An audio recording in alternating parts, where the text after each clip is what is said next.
नमस्कार, मैं अनामिका फिर से आपके सामने आ गई हूँ एक नए वीडियो के साथ और एक नए एपिसोड लेकर कि जैसा कि आप जानते हैं कि मैं किस तरह से आप खुश रहें। और जितना भी मैं बातें आपको बताऊंगी अपने वीडियोस में, वो मैंने कहीं ना कहीं उसको महसूस किया है या मैंने अपने आस पड़ोस में उन बातों को महसूस किया है। मैं कोई भी ऐसी बातें आपको अपने वीडियो में नहीं बताऊंगी जो कि इस तरह करेंगे तो आपका ऐसा होगा, कुछ भी ऐसा नहीं जो कि कहीं सुनी बातें हो या पढ़ी हुई बातें हो। क्योंकि कभी कभी क्या होता है ना कि जो हम ज़िंदगी जीते हैं, जो हम कोई किसी बातों को झेल कर जितना हम सीखते हैं और उसको महसूस करते हैं, वो हम किताबों में पढ़कर महसूस नहीं कर सकते हैं। तो आजकल जो दुखी रहने का एक जो सबसे बड़ा कारण मुझे लग रहा है, वो बिल्कुल हर किसी में बदले की भावना। और मैं अपने व्यूअर से यही बताना चाहूँगी कि बदले की भावना हर किसी में है, पुरुष हो, बच्चे हों, महिलाएं हों, सब में। लेकिन मैं अपने वीडियो में ज़्यादातर बात करूँगी अपनी महिला बहनों के लिए कि मतलब वो चाहे तो अपने घर को एक सही दिशा दे सकती हैं, अपने बच्चों को, अपने परिवार को। और समाज में कुछ भी चल रहा है, कुछ भी गलत हो रहा है, और आजकल बहुत सी ऐसी बातें हैं जो कि समाज में बिल्कुल गलत दिशा में बच्चे, फैमिली जा रहे हैं, उनकी सोच बिल्कुल गलत होती जा रही हैं, हर चीज़ में वो असर होता है। और इतने एक वीडियो में ये कवर नहीं होगा, मैं धीरे धीरे उसको कवर करती रहूँगी। तो मैं बताना चाहती हूँ कि आप जो आजकल बदले की भावना से बिल्कुल उबलते हैं और कोशिश करते हैं कि जिसने मेरे साथ बुरा किया उससे मैं बदला लूँ, तो ये क्या होता है ना कहीं ये आपको ही नुकसान पहुंचाता है। और सब कुछ है, आपने बदला भी ले लिया अगर किसी ने गलत किया तो, लेकिन उसके बाद क्या होता है कि फिर आप भी चैन की ज़िंदगी नहीं जीते हैं। तो दो ही बातें हैं, एक तो आप सिर्फ बदला लेकर डिस्टर्ब रहना और परेशान रहना अपनी लाइफ के लिए चुन सकते हैं।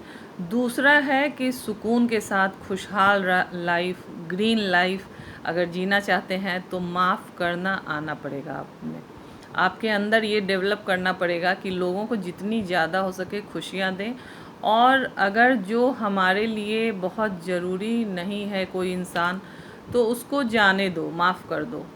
और जो बहुत ज़रूरी है तो उसको हम हमेशा अपने साथ बना कर रखें। और उनको हम उनकी छोटी छोटी गलतियों पे ध्यान ना दें, उसको नज़रअंदाज करें। क्योंकि हमारे शास्त्रों के अनुसार आपने देखा होगा, हमारे जो धर्म ग्रंथ हैं या हमारे लिए मतलब कहा जा सकता है कि हम कैसे ज़िंदगी जिएं, ये हमारे धर्म ग्रंथों से हमें सीखने को मिलता है। आपके पास दोनों उदाहरण हैं। एक तो जैसे द्रौपदी, महाभारत में आपने देखा होगा कि द्रौपदी ने अपने अपमान का बदला ले लिया, तो वो भी गलत नहीं है कि उन्होंने अपने अपमान का बदला ले लिया। लेकिन अंतिम समय में क्या मिला? बदला लेने के बाद क्या द्रौपदी खुश थी?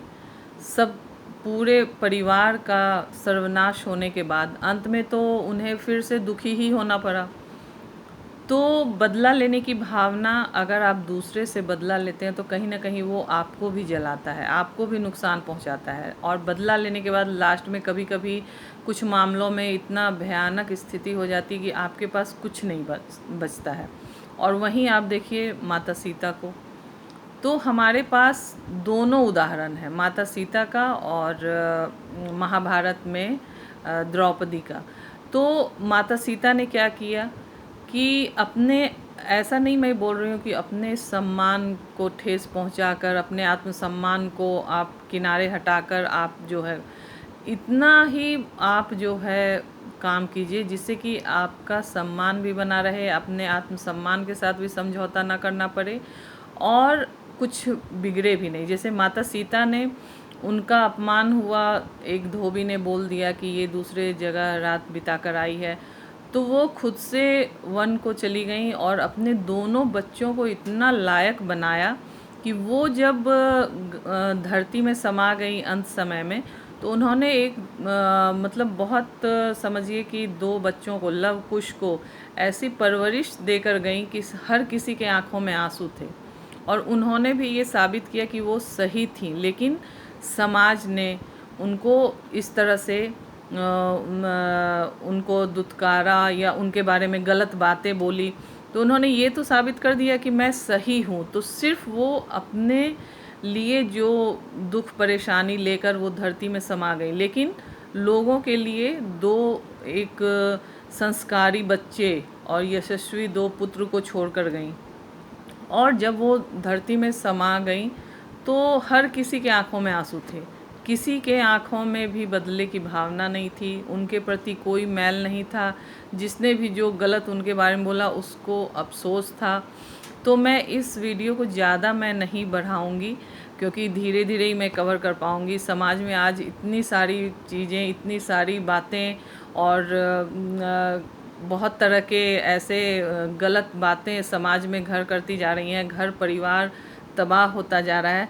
तो मेरी कोशिश यही रहेगी तो कि किसी न किसी तरह मैं अपने व्यूअर्स को या जो बहनें मुझे देख रही हैं उनको मैं बताऊंगी कि किस तरह से हर समय बदला लेना ही ठीक नहीं होता है। कभी कभी अगर लगे कि ये हमारे लिए मतलब ये कुछ रिश्ते ऐसे होते हैं परिवार में, समाज में, जिससे कि हम अलग नहीं रह सकते हैं, तो कभी कभी उनको माफ़ भी कर देना चाहिए।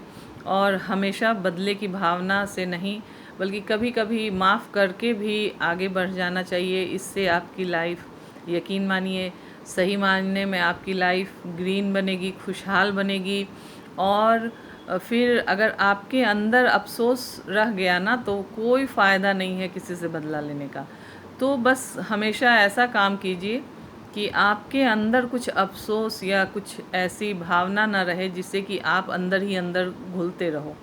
तो मेरी कोशिश यही रहेगी कि अगर मैं कुछ लोगों को भी इसके लिए आईना दिखा पाऊँ कि हाँ क्या गलत है क्या सही है, तो ये मेरे लिए बहुत बड़ी बात होगी।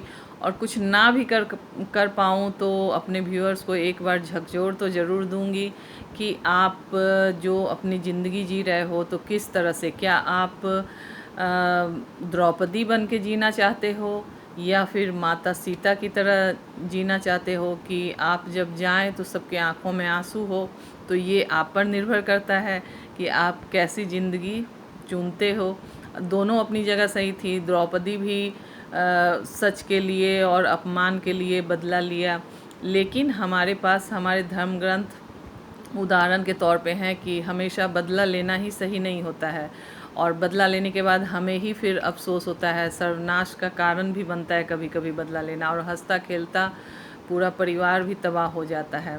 तो ये आप पे डिपेंड करता है कि आप अगर खुशहाल लाइफ चाहती हैं तो फिर आपको किस तरह से ज़िंदगी जीनी है। और मैंने जैसा कि बताया, द्रौपदी और सीता दोनों उदाहरण आपके सामने है। तो इसी तरह धीरे धीरे मैं इस तरह के उदाहरण के साथ आपको मैं बताती रहूँगी।